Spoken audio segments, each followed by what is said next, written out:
A continuación, Quito TV.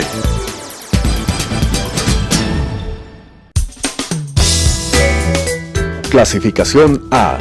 Apto para todo público.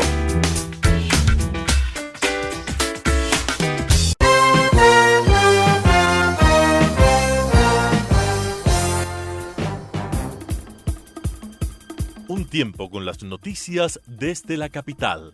Un tiempo con las noticias de la capital. Quito TV.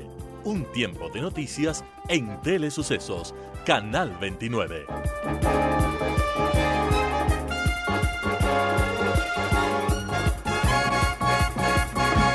¿Qué tal amigos, amigas? Bienvenidos al espacio de entrevistas Quito TV por la señal de Telesucesos. Provincia de Pichincha, 29 y 29.1 es nuestra señal de televisión abierta, además 73 en TV Cable, 43 en Claro TV.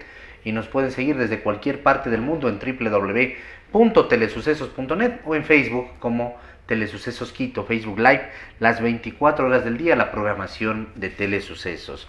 El día de hoy tenemos la presencia de Verónica Legarda. Ella es experta en protección infantil y es coordinadora de abogacía de Aldeas SOS Ecuador. ¿Cómo está, Verito? Bienvenida. Muchas gracias por aceptar esta invitación. Para nosotros es un gusto poder estar aquí con ustedes. Este próximo 20 de noviembre, que es miércoles, se conmemora internacionalmente el 30º aniversario de la Convención de los Derechos de los Niños. Hay unos datos alarmantes respecto a lo que es la situación de la niñez en el Ecuador y a nivel de América Latina y seguramente del mundo, en unos países mayormente que en otros, pero son cifras alarmantes, Verito. Sí, justamente, como usted bien lo menciona, este miércoles 20 de noviembre se conmemoran 30 años de la Convención de Derechos del Niño, que sin duda ha significado un marco jurídico importante para la protección, garantía, prevención de las vulneraciones y los riesgos frente a los derechos de los niños, niñas y adolescentes. En efecto, el Ecuador fue el primer país en América Latina y también puede ser del mundo en ratificar este marco jurídico. Sin embargo, nosotros sabemos efectivamente que no es la convención lo único que se tiene que hacer. De hecho, hay muchísima deuda pendiente con la niñez y adolescencia. Solo por dar unos datos, en el Ecuador 13,000 niñas, niños no asisten a la escuela por realizar quehaceres domésticos. 13,000 niños, niñas y adolescentes. Podría parecer poco, pero 13,000 son muchísimos. Así es. También sabemos que 6 de cada 10 víctimas de violencia sexual son niños, niñas y adolescentes. 40 niñas entre 10 y 14 años en el último año dieron a luz, y sabemos que el tema de la violencia sexual en la niñez y adolescencia es algo absolutamente preocupante. Es un tema que en el país se tiene que resolver porque justamente es una de las principales causas de violencia a la niñez y adolescencia, sobre todo a la niñez en este país.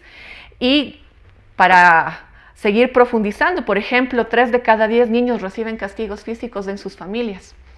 La principal forma de educación en este país sigue siendo todavía los golpes.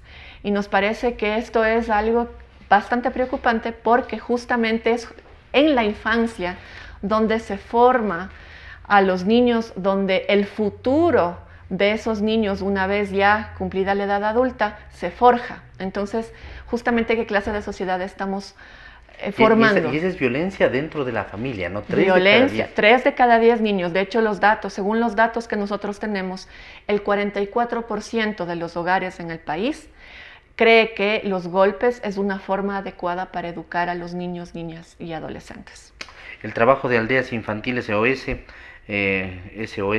ha sido un trabajo arduo, no solamente a nivel del Ecuador, sino a nivel regional. Pero indudablemente hay cosas que hay que seguirlas haciendo. Verito, antes de continuar, quiero que usted les explique, porque siempre escuchamos de Aldeas Infantiles SOS. Hablemos un poquito de eso, de lo que son las aldeas infantiles OS a nivel general, y luego seguimos aterrizando con este tema. Por supuesto. Nosotros somos una organización no gubernamental, es decir, trabajamos por la prevención de la separación familiar innecesaria, trabajamos por el derecho de los niños, niñas y adolescentes a vivir con sus familias. Trabajamos a nivel nacional en 6 provincias, pero estamos presentes en más de 134 países a nivel internacional. Aquí en el Ecuador estamos presentes desde aproximadamente más de 50 años. Iniciamos operaciones a inicios de la década de los 60 y justamente en este proceso de garantizar los derechos de los niños, Aldeas Infantiles lo que busca y promueve es justamente procurar, promover, proteger el derecho de los niños de la convivencia familiar y comunitaria. Esto implica que trabajamos directamente con las familias para prevenir su separación familiar, pero en el caso de niños, niñas y adolescentes que por razones como la violencia sexual dentro del hogar se han visto en la necesidad de ser separados de sus familias, tenemos servicios de acogida temporales para, mientras solventamos lo que sucede en la familia de los niños, cuidarlos temporalmente mientras puedan volver a sus familias en un lapso ojalá menor a 2 años. ¿Cómo aplican este tema de evitar la separación familiar? ¿Ustedes detectan o es necesario que si alguna familia está en conflicto o los familiares de esa familia solicitan ayuda donde ustedes para tratar de evitar en lo posible esas separaciones y es que ya se da dar un acompañamiento sobre todo a los niños que son el sector vulnerable? Sí, nosotros, como le decía, trabajamos en 6 provincias. Estamos en Imbabura, en Esmeraldas, en Guayas, en Manabí, en El Azuay y aquí en Pichincha. Y dentro de estas provincias ubicamos territorios de mayor nivel de vulneración de derechos, territorios de riesgo, que han sido identificados por información estadística, básicamente por información que nos proveen las juntas de protección de derechos sobre en dónde están las vulneraciones más fuertes de derechos y también correlacionados con los lugares de origen de los niños que tenemos en acogida. Allí nosotros trabajamos con la comunidad, trabajamos con líderes y lideresas comunitarias, con los gobiernos autónomos descentralizados, con el Ministerio de Salud en lo local, Vivienda, Educación, el propio MIES, para poder trabajar de una manera articulada una política de inclusión social y en esa lógica de territorial, ¿no es cierto?, en el relacionamiento con los actores. Conocemos casos de familias que por diversas razones, ya sean por temas de pobreza, por temas de violencia, por temas de consumo de alcohol o drogas, de maltrato, etc., tienen algún tipo de necesidad concreta. Y con estas familias nosotros hacemos un proceso que le denominamos acompañamiento familiar, que es entramos a la familia, un equipo técnico conformado por un trabajador o trabajadora social, un psicólogo o psicóloga. Trabajamos con la familia en habilidades de cuidado, por ejemplo, porque a nadie le enseñan cómo ser padre, madre, y muchos menos a estas familias que se encuentran tan presionadas por la situación económica, muchas de ellas en situación de pobreza extrema. Entonces, cuando las familias, los miembros familiares tienen hambre, es bien difícil contarle, mire, usted no le tiene por qué pegar a su hijo, cuando el niño no come 2, 3, 4 días seguidos, o la misma mamá no tiene que darles de comer, es decir, la circunstancia de pobreza es en sí misma una violencia. Entonces, lo que nosotros hacemos es, trabajamos con los que toman decisiones en lo local, municipio, salud, etcétera, para vincularles a redes de servicios para que puedan mejorar su situación material. Mientras esto sucede, nosotros como Aldeas Infantiles trabajamos habilidades familiares de cuidado, trabajamos en temas de inclusive terapias emocionales, psicológicas, por ejemplo, algo tan simple como límites y normas de cuidado para evitar justamente los golpes como principal opción de crianza y disciplina para sus hijos. Trabajamos en una metodología que le denominamos crianza y disciplina positiva, que es fomentar el diálogo, fomentar las reglas en el hogar para que las familias puedan salir de esa situación de violencia. Es un acompañamiento completo. Acompañamiento completo es un acompañamiento que dura aproximadamente 2 años, para justamente fomentar estos procesos con las familias. Hay buenas estadísticas positivas sobre haber evitado ese rompimiento familiar. Sí, de hecho nosotros en el año pasado logramos prevenir la separación familiar de aproximadamente 500 niños a nivel de estas 6 localidades en donde trabajamos. Qué interesante. Usted habló de las vulneraciones más fuertes de derechos de los niños. Dentro de los derechos de los niños, estadísticamente, ¿cuál es el derecho más vulnerado? Bueno, Varios, ¿no es O cierto? los derechos. Ajá, Nosotros, más como Aldeas Infantiles, somos parte de una plataforma que se denomina el Pacto por la Niñez y Adolescencia, que es una plataforma de organizaciones, 17 organizaciones y personas que somos defensoras de los derechos de los niños. En esta plataforma, en el año 2017, elaboramos un informe alternativo que se llama y entregamos alguna información al Comité de Derechos del Niño en Ginebra. En este periodo, el Comité de Derechos del Niño hace un examen al Estado ecuatoriano cada 4 años, justamente para saber cómo se está aplicando la convención en el Ecuador y cuáles son los puntos a mejorar frente a esta aplicación. Y allí, una de las primeras recomendaciones que hace el comité al Ecuador es justamente prevenir la violencia contra los niños, niñas y adolescentes.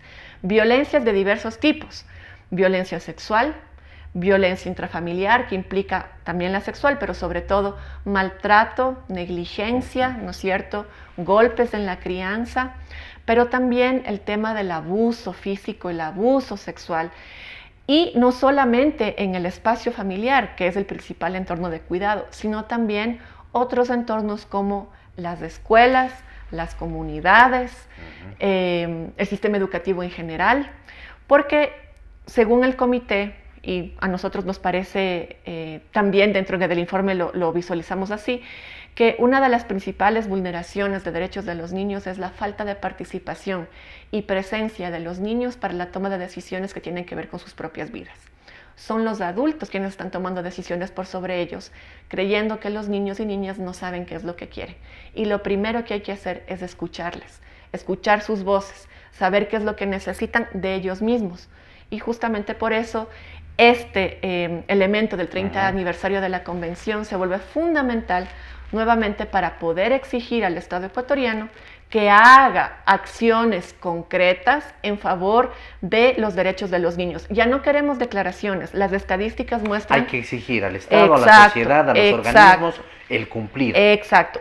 Ya vemos que hay políticas públicas, pero necesitamos los cómo, en concreto, en la cotidianidad, saber cómo un niño a la vuelta de la esquina no va a ser maltratado en el bus, en la escuela, en su casa, en la tienda de la esquina, por la persona que pasa por la calle, porque sigue siendo, hay un término que nosotros le denominamos adultocentrista, es decir, muy centrado en el adulto, el pensar la ciudad, el pensar los parques, el pensar justamente la sociedad. ¿Qué está pasando con la presencia de los niños?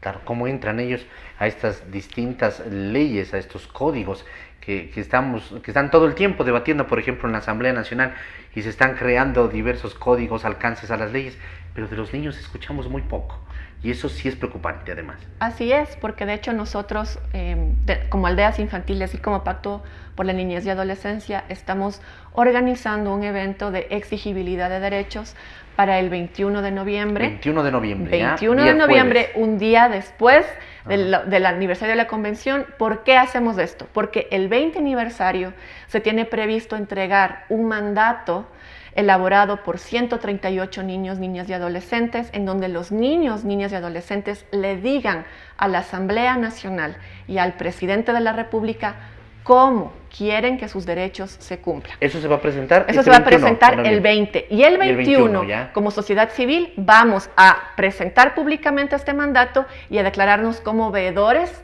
de este proceso para exigir que justamente se cumpla lo que los niños piden. ¿Públicamente qué significa? ¿Va a haber una rueda de prensa? Sí, públicamente es un evento que lo estamos pensando hacer en el Auditorio Dolores Cacuango de la Defensoría del Pueblo a las 9 de la mañana, en donde estamos convocando a los medios de comunicación, a las organizaciones sociales. Es un encuentro artístico de niños, es un encuentro justamente para que las voces de los chicos puedan ser escuchadas, y allí se presenta este mandato y nosotros como sociedad civil nos declaramos veedores del proceso para exigir que se cumpla.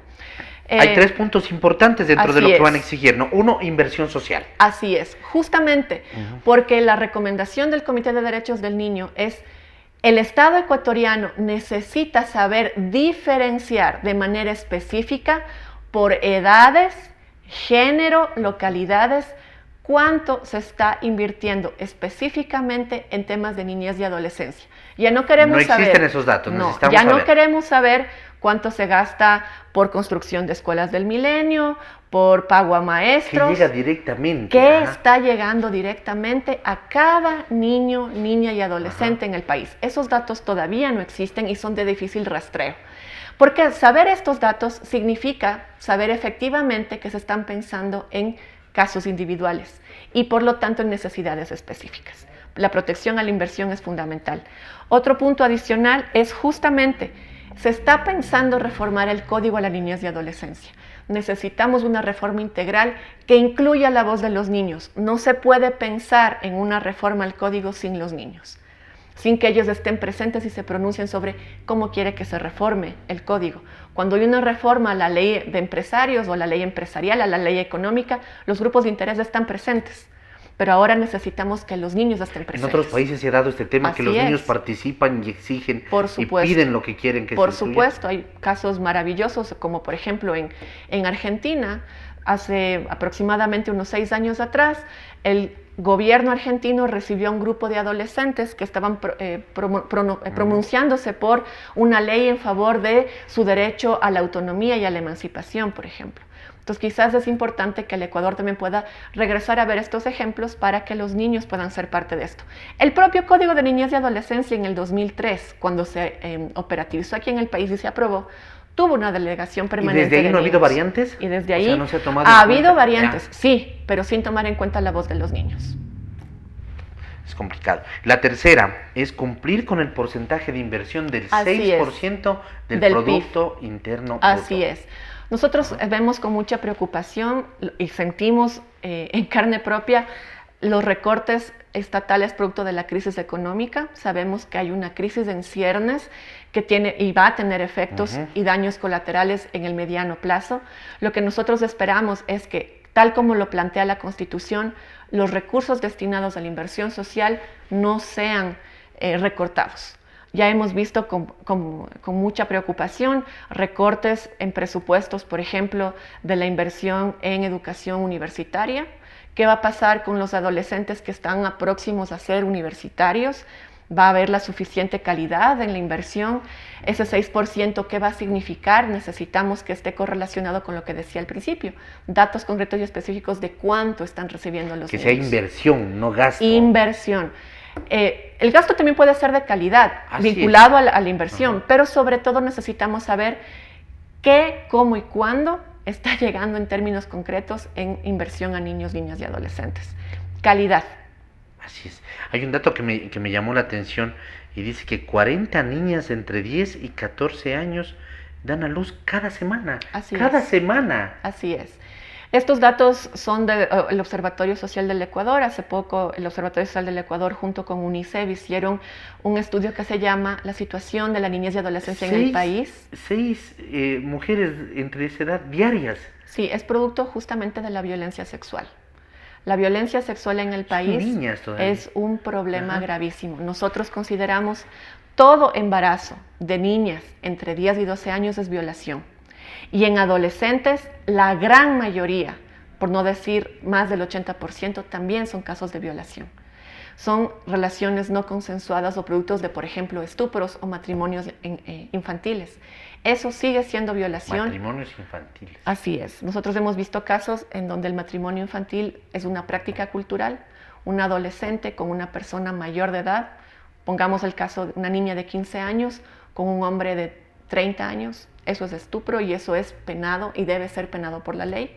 Pero lo consiente la ley al lo aceptar el consiente matrimonio. La familia. Lo consiente la familia. ¿Pero cómo se realiza el matrimonio de manera legal? A veces no son matrimonios, son uniones libres, pero sigue siendo matrimonio, ¿no es cierto?, a la larga. Y esos embarazos ponen en riesgo no solo la vida de la madre, sino de la vida que está engendrándose. Por lo tanto, nosotros creemos que el tema de la violencia sexual en los hogares es un secreto a voces que tiene que ser abordado por el Estado. La familia, el cuidado de los niños dentro de la familia y la violencia dentro de la familia no es un asunto privado. Es un tema de política pública estatal. las familias, lo manda la Convención de Derechos del Niño, las familias requieren apoyo del Estado para cumplir con su responsabilidad primogénea, que es el cuidado de sus hijos e hijas. Con estos datos lo que vemos es que justamente las familias están replicando de manera permanente patrones culturales intergeneracionales. Pueden haber sido madres que fueron víctimas de violencia sexual cuando niñas, hijas de mujeres que también fueron víctimas sexuales cuando niñas. Es decir, hay generaciones tras generaciones que sufren este tipo de violencias. El Estado necesita parar esta transmisión intergeneracional de la violencia, que también es parte de la pobreza. A veces incluso dentro de la casa mismo surge el tema de no denuncies o estás loca, te estás inventando cosas, mi esposo no es capaz de estarte violando, no digas nada, incluso por el tema social. Eso es lamentable, porque no existe además el respaldo jurídico cuando van a las entidades y cuando van a quejarse a una comisaría, queda ahí, simplemente en una queja. Sí, justamente nosotros creemos que la falta de especialidad y especificidad en el sistema judicial de jueces que estén claros con respecto a niñez y adolescencia. Ahora tenemos justamente jueces que son multicompetentes, que pueden analizar temas de niñez y adolescencia, temas de mujeres violentadas, temas de pensiones alimenticias, como temas de tránsito al mismo nivel y con la misma prioridad.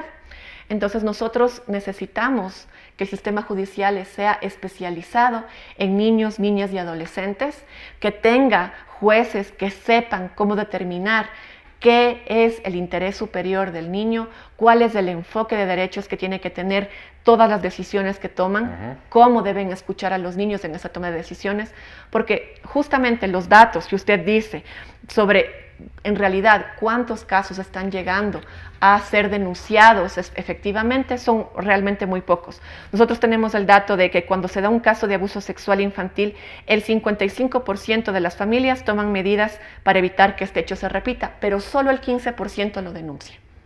Esto también tiene que ver con la falta de calidad del proceso para la denuncia.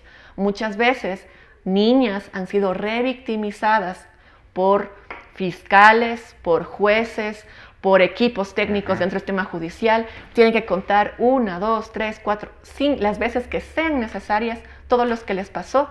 Y esto es revictimizar a las personas, a las niñas, psicológicamente les siguen acabando. Entonces necesitamos un sistema judicial que dé respuesta y sobre todo que sea empático y sea sensible frente a este tipo de situaciones. Así es.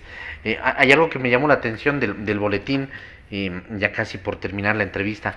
Ellos y ellas son el presente. Siempre se ha hablado que los niños y los adolescentes son el futuro. Hay que cambiar esa idea. Hay que cambiar esa idea, porque mire, hay datos específicos del Banco Mundial que dicen que la inversión en estos momentos, en la primera infancia, es decir, en niños, niñas, entre 0 y 5 años, determina el futuro de un país. ¿Por qué? Porque en esta edad el cerebro de los niños está en pleno proceso de desarrollo. Si el Estado no tiene las políticas específicas para garantizar salud de calidad, educación de calidad, alimentos de calidad, pero sobre todo el entorno y el cuidado de calidad, estos niños cuando adultos no solo van a replicar lo que vivieron cuando niños, sino que además es absolutamente comprobado de que son adultos que crecen con severas deficiencias emocionales, psicológicas, inclusive físicas, que la violencia genera en ellos. Porque la violencia tiene efectos en la salud, como por ejemplo temas de consumo de alcohol o drogas, depresión, temas inclusive de discapacidad, y a la larga, ¿cuál va a ser el futuro de esa sociedad? Nosotros por eso creemos que es necesario que los niños sean siempre el presente para poder garantizar el futuro del país. Y además lo que usted dijo en un momento de la entrevista, para que no se repitan patrones. Así es. Pues si no, esto va a convertirse en un círculo vicioso, como se dice, en vez de un círculo virtuoso. Berito, quiero agradecerle, felicitaciones por la labor que realizan las aldeas infantiles SOS. Todo esfuerzo que se hace es importante, pero no hay que exigir al Estado, porque sin el acompañamiento del Estado, de las distintas, de la familia, de la sociedad en sí, estos esfuerzos a veces quedan en el aire o no se completan, no se complementan, no llegan a terminarse. Entonces, la exigencia es para todos y el trabajo que ustedes hacen es digno de felicitar además. Muchísimas gracias realmente por este espacio. Para nosotros siempre es importante hablar de estos temas porque todos en algún momento fuimos niños y si nosotros nos ponemos a pensar qué fue lo que sentimos cuando alguien en algún momento nos trató mal, quizás nos golpearon o nos vulneraron, pongámonos en los zapatos de los niños porque siempre. Porque hay un niño, en todas las familias hay un niño. En todas las familias hay un niño además, entonces es importante que empecemos a hablar de estos temas, que se aborden sin tabúes, porque los niños, insistimos, son el presente de este país y es necesario que se tomen acciones inmediatas. Bonito mensaje, Berito. Muchas gracias por haber estado aquí. Muchísimas gracias. Nuevamente. Muchas gracias. A la orden siempre. Amigos, ha sido Verónica Legarda, experta en protección infantil y coordinadora de abogacía de aldeas SOS Ecuador. Hemos hablado sobre la situación de la niñez en el Ecuador. Números alarmantes, cifras alarmantes, y por eso la exigencia al Estado noviembre 20 y noviembre 21 se va a exigir en dos eventos importantes en los 2 días el tema de inversión social, el actualizar y fortalecer el Código de la Niñez y la Adolescencia y cumplir con el porcentaje de inversión del 6% del PIB para educación inicial, básica y bachillerato. Estos 3 puntos son los más importantes de las exigencias que se hace al Estado, la familia y a la sociedad en general. Amigos, que pasen bien, hasta la próxima, felicidades.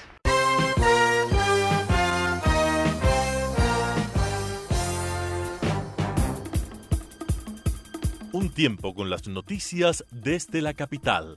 Un tiempo con las noticias de la capital. Quito TV. Un tiempo de noticias en Telesucesos, Canal 29.